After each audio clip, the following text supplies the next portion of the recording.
Hello friends. We're going to talk about maps today, and I happen to be a big sucker for maps.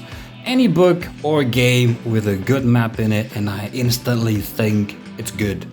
I don't know about you, but the first time I ever saw a map in a game, it blew me away so much because it really made me feel like I'm looking through a window into another world, because it showed me the map, that's why, and it's definitely not a map of Earth. Because if I try to remember as far back to the very first time I fell in love with a map, it was probably on a game called Wild Arms. It was a really old game on PlayStation 1, and it had a terrible map.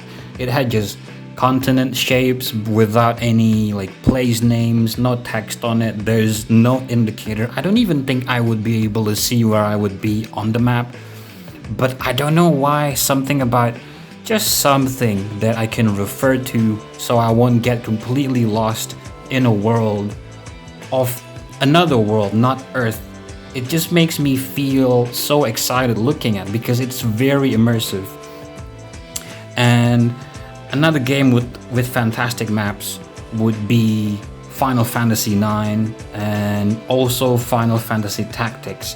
And that game didn't actually have a map that I remember of, but the whole game, you're pretty much standing on a map, and if you're not standing on it, not staring or looking at it, you're actually fighting inside of a map. So the whole game is like a map simulator, and it's very, very cool.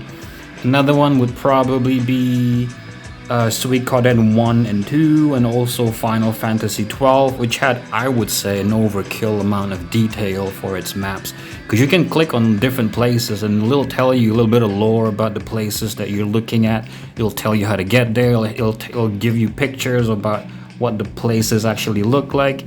And lastly, for online games, I actually only had one game that stood out for me regarding their maps, and that's World of Warcraft. It had an absurd amount of maps because the world was massive.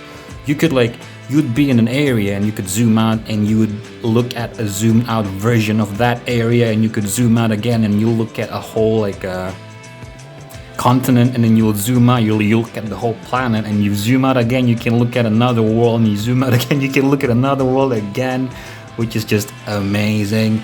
But before World of Warcraft though, the first time I knew I was looking at a masterpiece was the first time I saw the movie The Lord of the Rings. And the moment somebody whipped out a map, I think it might have been Aragorn, I don't know, I don't remember, but somebody whipped out a map and my jaw just dropped. And I was a kid then, but I already knew that what I was looking at was actually a masterpiece. Because it didn't look like a map, only a map, but it looked like a map that someone actually drew. Like somebody made that map because it looked like it was hand drawn. It looked like it was made with ink, with a pen. And after all these years, I still love maps. Ever since I saw that movie, I've been making a lot of maps. I remember being a kid, not knowing anything about geography. I just made lots of imaginary maps. I liked to make houses over there, houses over here and there, like lots of rivers, mountains, and then somebody else's house down there somewhere. But ever since I started learning geography in school, I started to really learn a lot about nature and how it's formed, how mountains differ from plateaus and hills and mounds, and what clearings and meadows mean, and what, rapids and streams and rivers and lakes, what the difference between all those are. I learned a lot of things, and one of my favorite subjects in school was actually geography, because by learning all of that knowledge, I could actually make better maps. And I've also gained a liking to manuscript maps as well, which is one of those really, really old grimoire type of books that people used to write on back in the day. And they didn't even use paper back then, they used leather parchment. And all the illustrations that they used to do in one of those things look so uncanny but very bold, like the illustrator was skilled, but at the same time they didn't have a single F at all about what they were doing. It's almost as if They just wanted to fill the whole page with illustrations or a map, and they didn't really know what everything was supposed to look like. Maybe resources was limited back then. Maybe they're supposed to flourish different corners of the map by different sorts of flowers, or like, I don't know, like lions. Nobody ever saw lions, but people keep hearing about them, so they're just trying to draw lions from imagination, maybe, you know, like all the drawings looked so weird, but they really just wanted to get the job done. And that really, the only thing that they cared about was just it needed to have a lot of detail, and they didn't care if it was accurate or not. And that had a lot of charm for me. So I had a really big thing about manuscript maps, which is actually very, very similar to the maps that is drawn by Tolkien in the Lord of the Rings books. And also, if you've watched Lord of the Rings or any of the, like, don't watch Rings of Power. If you've watched any of the Lord of the Rings movies, you would probably recognize the type of map that they had, which is pretty much the type of map that I'm doing now. It looks sort of like this hand-drawn, inky look, and everything looks like it's really, really traditionally made. And in my case, I do my own world building. I think maps are the perfect window into looking into another world that can really root people's immersion down into the world, so they feel like they're in it. And I think maps can communicate all sorts of ideas, like whatever monsters could appear based on the geography of a region, what kinds of terrain would exist there, the kinds of cultures people would have depending on where they are living on the planet because of the weather, let's say, or maybe because of the resources available to them because they live by the ocean or something. Just lots of things. And I've been doing lots of designs like monsters and items and people, but I'll just talk about my world building in a different video. But for this video, I am actually going to tell you about some exciting news. You guys remember that one time in a previous video where I told you that I illustrated a book for the first time? That was actually my first ever commercial project, which was a big, big achievement for me, especially it being for a book. And now it's actually the second time. And the illustration that I have done for this other book is actually this huge 12-inch big map. And the book is actually called The Toll of Fortune.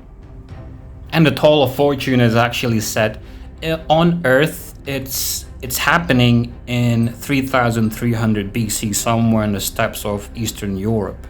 And I just think, even if it's 200 or 300 years ago, based on where we are living in the current time period, like today, right here, things can really be romanticized. You know, even a time period that's not so long ago, like the Victorian era, is very romantic if you look back upon it. And you can only imagine what it would be like if you were to imagine yourself being in 3300 BC. Everything probably looks like it's a fantasy world, you know? And the Toll of Fortune itself is actually a story of, and I'm going to be quoting this directly from the book itself, by the way, is actually a historical retelling of one of the most foundational myths of Indo-European culture. And it's about mankind's attempt to quell the wrath of chaos, which is sounding very cool right there. And the people that live in this book itself, in the story, they live in 3300 BC, and it's somewhere on the steppes of Eastern Europe. And it involves a war band of nomadic herders, and they are about to change their entire world. Okay, and I don't know about you, but if I were to think back to a time period, even though it existed on the same planet, which is Earth, but happened to have happened a long time ago, it really does seem fantastical to me. Like, you don't even have to go back very, very far. If you go back, you don't even have to you don't have to go back to the Roman Empire. You don't have to go back to the Aztecs or the Ice Age. You can just go back to the Victorian era, which didn't happen all that long ago, you know, or like 1940 even. It's such a long time ago. It actually seems very romanticized, very romantic. Everything seems surreal and everything seems fantastical and fictional, even though it actually was a time that mankind had to go through, you know, like, because we live today in 2024, everything back then just seemed so alien. So can you imagine just trying to immerse yourself in the world of Earth, but in 3300 BC. And if I were, at least if it was me, imagining what life would be like back then, the sorts of things that come to mind are actually warlocks and like necromancers and wizards. So the story of this book itself, that is happening in 3300 BC, somewhere on the steppes of Eastern Europe, which is actually the region of the map that you're looking at today, that I am actually drawing in front of you, is actually going to be a very fantasy feeling story, you know, like even though it was actually a time period that we went through, I think if you read this book, everything will still feel like it's a fantasy book, even though it's actually a story about humanity, that humanity lived in 3300 BC, and these are the sorts of things that they had to go through. Like, they might not be the same sorts of people that live today, but a lot of things probably did seem alien to them, and they interpreted everything to their best of ability. So even today, I'm sure a lot of people like that exist today. So even if you were to just think back about what happened, give this book a read, and then you try to immerse yourself in it, you will truly feel like you are living in a fantastical world. And I'm very happy to have worked on this book itself, The Toll of Fortune, and I worked with the author Aaron Klopp, and he actually gave me a lot of artistic freedom. He gave me instructions, very clear instructions on what the important parts of the map should be, what sorts of places should be placed here and there, what they're called, and what the actual place of what the actual region of the map is. It's supposed to be somewhere in Eastern Europe. But other than that, he pretty much just let me do whatever I wanted, and I really had a lot of fun making a map like this. I actually hand drew this on Procreate. I really like hand drawing maps, actually. I've always loved doing it. And I've been drawing maps digitally even for a long time, and I've only recently learned that there are actually apps that people can use to just make maps. And I didn't really notice, I didn't really know about this until I started playing games, especially mobile games, and noticing how come all of the maps in these games, all of them just look similar. And only then I found out that there are actually maps that people can use to just make maps, but then at the expense of everything just pretty much looking the same as every other game, you know. But I really had a lot of fun in just making maps that look hand-drawn like this. I think it looks fantastic. Whoa. Okay, so that was thunder, guys. I guess Mother Nature does agree that this is actually a story that's supposed to be set somewhere fantastical. So even though it happened in 3300 BC, Mother Nature has declared that this is actually a story that is quite fantastical. And what I mean by the map literally looking like it's fantasy is actually it looks very much like one of the maps that you would see in a Lord of the Rings novel, like a Tolkien map, you know. So I had a lot of fun doing this. I really would appreciate if you give this book a read, and the link to this book itself is actually down in the description below, and please do click on it, give it a read. It would mean a lot to us, and I'm very happy to have worked on this project together with Aaron, because in this day and age where seemingly every single creative thing I see on the internet is just made by AI, it's really giving me a lot of motivation to just keep making art, because I happen to have the opportunity of making something creative like this with another person, you know. So I was really glad to have done this. And if you're interested in knowing about how I drew this map or whatever about anything related to map making, about how I do it, please go ahead and leave a comment down below, and I'll do my best to answer. But other than that, I'm going to be seeing you in the next video. So thank you very much for watching, and bye bye.